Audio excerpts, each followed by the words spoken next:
Bonjour à toutes et à tous, bienvenue sur Sika TV et dans le journal de l'économie. Voici pour commencer le sommaire.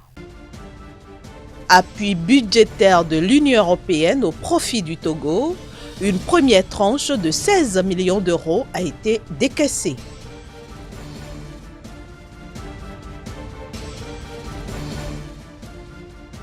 Renforcement du partenariat entre le Maroc et la Banque mondiale, le pays a obtenu une ligne de précaution de 2,6 milliards de dinars.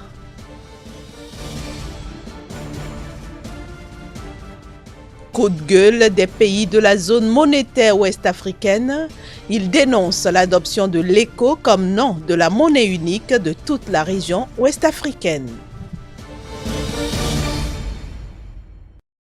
La Banque mondiale a accordé au Maroc une ligne de précaution de 2,6 milliards de dinars, soit 270 millions d'euros, pour permettre au pays de faire face aux risques liés aux catastrophes naturelles.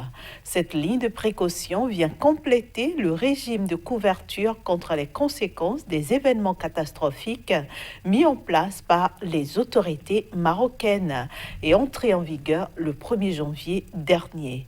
Ce nouveau dispositif est alimenté par le budget de l'État du Maroc à hauteur de 800 millions de dinars, soit 83,3 millions de dollars. Ce régime qui couvre l'ensemble de la population marocaine se compose d'un volet assurantiel au profit des personnes titulaires d'un contrat d'assurance et d'un volet allocataire au profit des personnes ne disposant pas de couverture. Ces dernières pourront bénéficier du Fonds de solidarité contre les catastrophes naturelles. Je le disais en titre, le Togo a obtenu le décaissement de la première tranche de l'appui budgétaire accordé par l'Union européenne pour le compte de l'année 2019-2020. Ce décaissement concerne un montant de 16 millions d'euros au titre de la tranche fixe et au titre de la tranche variable. Tout cet argent est destiné au financement du budget de l'État adopté par l'Assemblée nationale au titre de la loi des finances 2019. 16 millions d'euros, ainsi se chiffre le premier décaissement obtenu par le Togo dans le cadre de l'appui budgétaire accordé par l'Union européenne au titre de l'année 2019-2020. Ce décaissement est constitué de 8 millions d'euros au titre de la tranche fixe et 8 millions d'euros au titre de la tranche variable. Il est destiné directement au financement du budget de l'État adopté par l'Assemblée nationale au titre de la loi des finances 2019. Il s'agit des retombées des nombreux efforts soutenus du gouvernement togolais en matière de réforme économique et d'amélioration du climat des affaires. L'Union européenne a également pris en compte les performances économiques, la mise en œuvre de la politique macroéconomique dédiée à l'assainissement budgétaire et la baisse de la dette publique. Toutes choses qui devraient amener le Togo à poursuivre la mise en œuvre de son ambitieux agenda dont la finalité est de bâtir un secteur privé robuste, résilient et compétitif au service du développement de l'économie nationale comme préconisé dans le plan national de développement. Déjà en 2019, l'appui budgétaire de l'Union européenne a soutenu la crédibilité, la qualité et la transparence dans la gestion des finances publiques togolaises avec des effets perceptibles dans le basculement vers le budget programme, dans l'amélioration de la qualité du processus budgétaire et dans la transparence.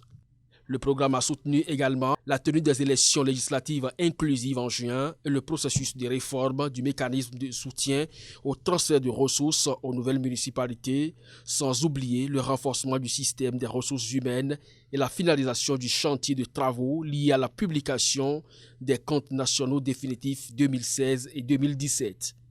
Avec l'appui budgétaire de l'Union européenne, l'amélioration du climat des affaires à travers le soutien au guichet unique pour la délivrance des titres fonciers et la mise en œuvre des tribunaux de commerce sont effectives à Lomé et à Kara. Les exportations de biens ont atteint 128 milliards de francs CFA, soit environ 217 millions de dollars à fin novembre 2019 au Sénégal, ce qui équivaut à une baisse de 25,3% comparativement à fin octobre où ses exportations se situaient à 171,1 milliards de francs CFA. Selon la direction de la prévention et des études économiques, cette contre-performance est à attribuer aux produits alimentaires, l'acide phosphorique, au ciment, au titane et également à l'or non monétaire. Précisément, la baisse des exportations des produits alimentaires a été favorisée par les produits halieutiques qui ont enregistré une chute de 13,5 milliards de francs CFA. Pendant ce temps, les exportations de produits pétroliers se sont maintenues à 2 milliards de francs CFA, soit environ 3,3 millions de dollars au cours de cette même période. Les 6 pays de la zone monétaire ouest-africaine affichent leur désaccord sur l'adoption de l'éco comme nom de la monnaie unique de toute la région ouest-africaine. Ces pays estiment que cette action n'est pas conforme aux décisions de la communauté économique des États de l'Afrique de l'Ouest qui, depuis bientôt 30 ans, débat sur la question de la monnaie unique. La zone monétaire ouest-africaine dit non à l'adoption de l'éco comme nom de la monnaie unique de l'Afrique de l'Ouest, composée du Nigeria, du Ghana, du Libéria, de la Sierra Leone, de la Gambie et de la Guinée-Conakry. Cette union, fondée le 20 avril 2000, dénonce la décision de remplacer le franc CFA par l'éco, affirmant qu'elle n'était pas conforme au programme adopté récemment par l'ensemble de la région pour mettre en place une monnaie unique. Les 6 pays membres ont noté avec préoccupation la déclaration visant à renommer unilatéralement le franc CFA en éco d'ici à 2020, selon un communiqué publié à l'issue de cette rencontre extraordinaire entre les différents ministres des Finances et les gouverneurs des banques centrales. Ces pays estiment que cette action n'est pas conforme aux décisions de la communauté économique des États d'Afrique de l'Ouest CEDEAO en vue de l'adoption de l'éco comme nom de la monnaie unique de toute la région. Raison pour laquelle la zone monétaire ouest-africaine réitère l'importance pour tous les membres de la CEDEAO d'adhérer aux décisions de l'autorité des chefs d'État et de gouvernement de la CEDEAO concernant la mise en œuvre de la feuille de route révisée du programme de monnaie unique. Un sommet devant réunir les chefs d'État des pays devrait se tenir bientôt pour décider de la conduite à tenir. C'est la fin de la première partie de ce journal de l'économie. Nous retrouvons dans un court instant Casimir Pédior pour la suite. Bienvenue à vous, Casimir. Bonjour Inès. Aujourd'hui, vous nous emmenez au Mali pour parler du budget 2020 de ce pays, un budget qui suscite beaucoup de polémiques. Mais pourquoi ?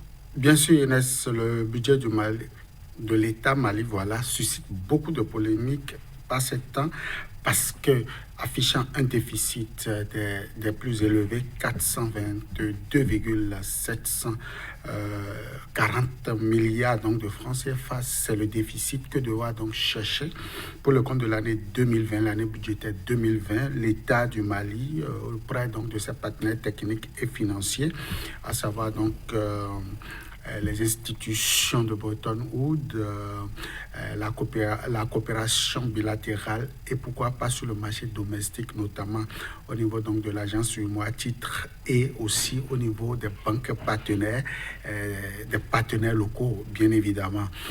Tout ceci, il faut dire que le Mali aujourd'hui a augmenté un peu la cagnotte financière pour le compte donc de l'année 2020. 2181,828 milliards de francs CFA, c'est le budget retenu pour le compte donc de l'exercice 2020 contre 2054,674 milliards de francs CFA pour 2019. L'État malien a donc misé un peu de trop en ce qui concerne donc ses intentions pour pouvoir financer non seulement ses programmes donc de développement, mais aussi son programme de sécurité et surtout de défense territoriale, car le pays subit en ce moment d'énormes difficultés en termes donc de sécurité autour donc de ses frontières, mais aussi à l'interne lié donc à la question des terroristes sur le sol malien. Et beaucoup donc d'autres choses viennent donc ajouter à l'envie donc du pays de pouvoir donc mieux se porter pour aller vers la croissance, pourquoi pas vers un développement des plus harmonieux. Alors, comment est-ce que le gouvernement malien va combler ces 240 milliards de déficit? Alors, il faut déjà dire, Inès, que la cagnotte ici déficitaire n'est pas au-delà donc de la capacité du pays d'aller mobiliser les ressources internes. Déjà, le pays est habitué. On annonce, par exemple, pour le compte de l'année budgétaire 2020, que les recettes vont augmenter à hauteur de 127 milliards de francs CFA pour afficher autour donc de 2000 milliards de francs CFA en termes donc de collecte et de mobilisation des recettes contre 2054 pour l'exercice précédent. Il faut déjà dire que le gouvernement malien a gagné la sympathie des partenaires techniques et financiers, mais aussi du marché domestique, principalement au niveau donc, du Sénégal, pour avoir honoré ses engagements par le passé.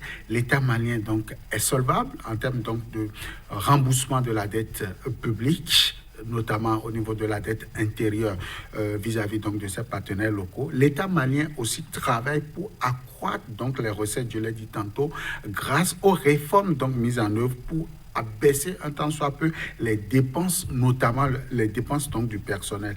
Voilà donc des efforts que le gouvernement malien fait pour davantage attirer. Et au-delà de ça, vous avez une population active qui de plus en plus travaille surtout au niveau du secteur secondaire pour donner de la plus-value donc à cette économie-là, pour engranger des devises au niveau donc des recettes, enfin des trois régies du pays. Tout ceci combiné, je crois que le pays pourra véritablement impacter davantage les investisseurs. Pourquoi pas?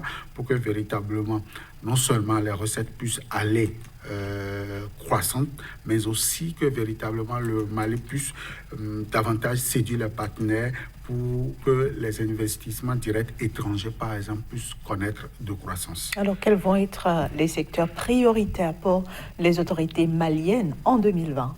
Alors déjà, il faut dire que la question de la sécurité, non seulement du territoire, mais aussi des frontières, préoccupe davantage donc le gouvernement malien. Et d'ailleurs, beaucoup de choses, beaucoup d'efforts en termes donc de libération de certains espaces qui jadis occupaient le tourisme seront au cours de l'année 2020. En tout cas, à en croire les dirigeants, ces espaces seront libérés. Au-delà de ça, le gouvernement compte travailler dans certaines zones qui ne sont pas donc frappées par la question du terrorisme, accroître donc la production agricole, pourquoi pas, pour aller vers une croissance des meilleures. Il y a aussi le sous-secteur mine qui sera au rendez-vous pour le compte de cette année, et le coton, le Mali compte donc détrôner le Bénin, premier donc en la matière, pour véritablement afficher une très belle performance. Merci à vous Kazmik Bedior, merci pour toutes ces explications et à bientôt. Merci à vous. Voilà, chers amis téléspectateurs, ce sera tout pour aujourd'hui. Merci de nous avoir suivis. Merci aussi de suivre le reste des programmes de Sika TV et à bientôt.